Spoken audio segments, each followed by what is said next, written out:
Hi friends, அஸ்ஸலாமு அலைக்கும். Welcome to my channel. இன்றைக்கி நம்ம சேனலில் ரைஸ் ஃப்ளார் வச்சு ஒரு கிண்ணத்தப்பம் செய்ய போகிறோம். எப்படி பண்ணலான்னு பார்க்கலாம். 1/4 கிலோ வெல்லத்தை எடுத்து பொடித்து அதில் ஒரு அரை கப்பு தண்ணீர் ஊற்றி கொதிக்க வைக்கலாம்.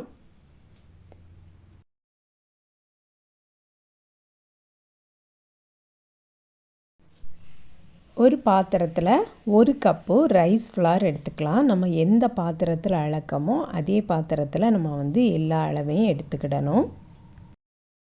மாவு அளந்த அதே கப்லையே 3 கப்பு தேங்காய் பாலும் எடுத்து அந்த மாவுலையே ஊற்றிடலாம்.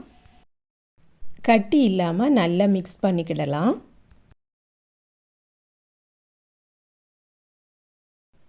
வெல்லத்தை கரைச்சி எடுத்து வச்சுருக்கோம். அது கொஞ்சம் ஆறுனதுக்கு அப்புறமா இந்த கப்லையே 2 கப்பு வெல்லப்பாகையும் ஊற்றிடலாம்.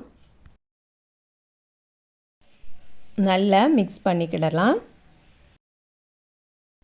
ஃப்ளேவருக்கு 1 டீஸ்பூன் ஏலக்காய் தூளும் சேர்த்துடலாம். இதை இப்போ ஆவியில் வச்சு தான் அவிக்க போகிறோம். அதனால நான் ஒரு பாத்திரத்தில் நெய் அப்ளை பண்ணி வச்சுருக்கேன். அதில் ஊற்றிடலாம். பிளேட்டில் வேணாலும் ஊற்றிக்கிடலாம். இந்த மாவு கலவை கொஞ்சம் ஒரு கூழ் மாதிரி இருக்கணும். இட்லி அவிக்கக்கூடிய பாத்திரத்தில் நான் வச்சுருக்கேன். இது குக் ஆகிறதுக்கு ஒரு 1/2 hour ஆகும். 1/2 hourலையே இது நல்லா குக் ஆயிரும். குக் ஆனதும் அதை அப்படியே ஆற விட்டுறலாம்.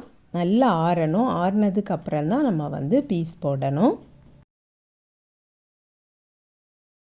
வெல்லப்பாகும் ஊற்றிருக்கிறதுனால ரொம்பவே டேஸ்ட்டாக இருக்கும் இதை சாப்பிட்றதுக்கு. நீங்களும் ட்ரை பண்ணி பாருங்கள் ஃப்ரெண்ட்ஸ். இந்த வீடியோ பிடிச்சிருந்ததுன்னா லைக் பண்ணுங்கள், ஷேர் பண்ணுங்கள். நம்ம சேனலை இது வரைக்கும் சப்ஸ்கிரைப் பண்ணலைன்னா சப்ஸ்கிரைப் பண்ணிடுங்க. நெக்ஸ்ட் வீடியோவில் வேறு ரெசிபியில் சந்திக்கிறேன். அஸ்ஸலாமு அலைக்கும்.